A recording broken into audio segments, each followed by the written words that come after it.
Yo everybody, Haku here with the part 4 of my top 15 rankers explained. And before I get into the two that we're doing, I think for these last 3 parts I'm going to do 2 characters each because we have so much information on them. We have a lot of information on each and every one of them, and I don't want to have to sacrifice any detail to fit more into an episode. So I'm going to only do 2 an episode so that I can get into as much detail as we know about those characters. Number 6 is Khun Edwan, the head of the Khun family and one of the 10 warriors that helped Zahard climb the tower. His sobriquet, he has sort of 2. One is Marlin, or blue swordfish is the literal translation. And he's named that because of his powerful spear and his spear techniques that are rumored to even be able to pierce half the tower if it's decompressed. Which is one of those things where it's one of these big, huge rumors that I doubt that it's true, but it could be because, we don't know how powerful these highest of high rankers are. And his second sobriquet, I believe, is Blue Thunderclap. Yeah, it's Blue Thunderclap because of his incredible, fast, and powerful lightning elemental Shinsu. He was originally supposed to be given the sobriquet Electric Eel, but he declined it and said he would kill anybody that called him an eel. So, yeah, he's the Marlin is his I think Marlin is his main sobriquet in the English translation, though a literal translation is blue swordfish. It's said that his personality is proud and self-confident, but he's also sort of a magnanimous person. They say that he's also honorable and that he likes fighting. So I think that's funny considering how Kunaguro Agnes always made fun of Hatsu for being the stereotypical samurai caring about honor and stuff, that it's Kun's father that's honorable and likes fighting.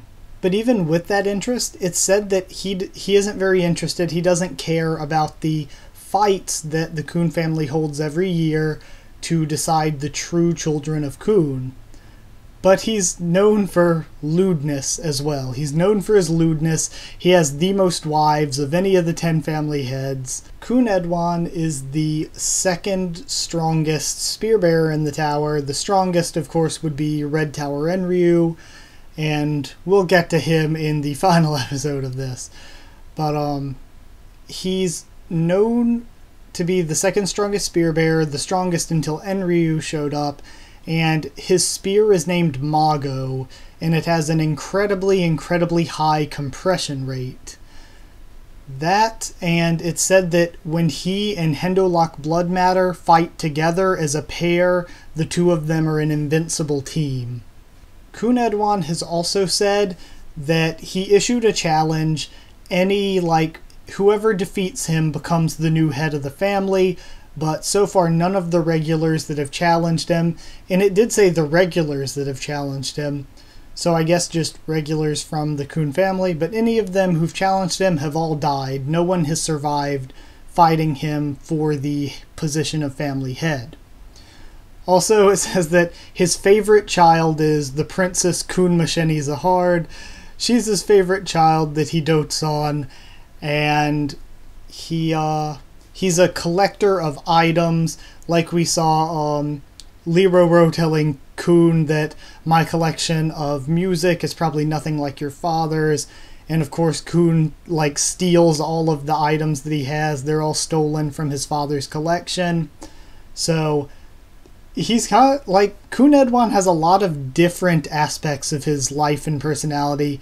He's a very he's a character that isn't just straightforward one personality quirk. It seems like he has a lot going on. Lastly, it is said that Khun Edwan wants to fight Uruk Mazano because Uruk Mazano is the one who came along and pushed him out of the top 5, and that Khun Edwan gets along with Arie Hone, but he's a bit bitter and resentful towards him because he's ranked higher.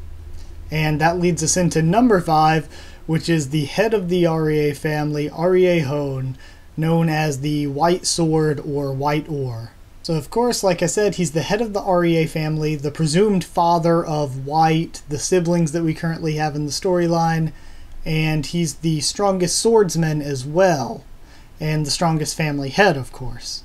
Hone's origin story says that he challenged Zahard to a battle 10 times and lost all 10 times, and so finally, after losing to Zahard 10 times, he became his servant, and then they entered the tower. This was all before they even entered the tower.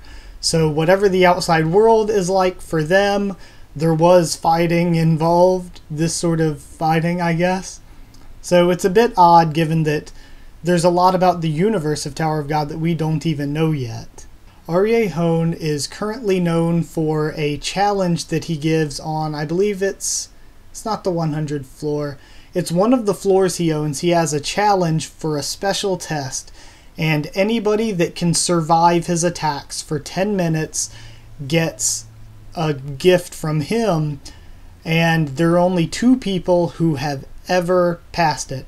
The first was Uruk Mazano, and Hone gave him, I think it was floor 77. He gave him an entire floor of the tower for surviving his attacks for 10 minutes. And it said that Mazano didn't just stand up against the attacks, but also he fought back and fought evenly. And even though he fought evenly, Hone said afterward that, you know, Mazano's a better fighter than me, I can tell. The second person to ever pass this test is Hagaferion Zahard, the Princess of Zahard. And she is, I think she's ranked 36 in the tower. So not in this top 15 list because we don't know all of the other numbers, but I'm pretty sure it is known that she's ranked 36th. But she survived this test, and her gift is said to be something childish and personal. So I think that's a cute story, and again, I want to see Hagaferion, and I really want to see Hone being the strongest of the 10 family heads, and the way that his character is described, it seems, I know I say it about all of these characters, because eventually in their time I do want to see all of them and get development for all of them, but he's one particularly that I'd love to see Bomb take on his challenge of surviving for 10 minutes, and I'm assuming that far in the future we probably will get that challenge or special test, so I think there's a lot to look forward to. This list of the top 15 gives us a lot of characters and a lot of future story to look forward to. Hone's name comes from his sword. It is the only sword made by Mixeth, who was the founder of the workshop, and it is the only weapon in the entire tower, the only item ranked higher than S-class. It's an S+ class weapon. His personality is said to be like well-mannered, temperate, and elegant, and he has the largest, he and his family have the largest territory in the tower of any of the 10 families. And I think that's it. I already went over he's the presumed father of White. I don't think it's been 100% confirmed, but I think they've hinted at it more than enough that we all can say by now that, yeah, he's the father of White. So I thank you all so much for watching.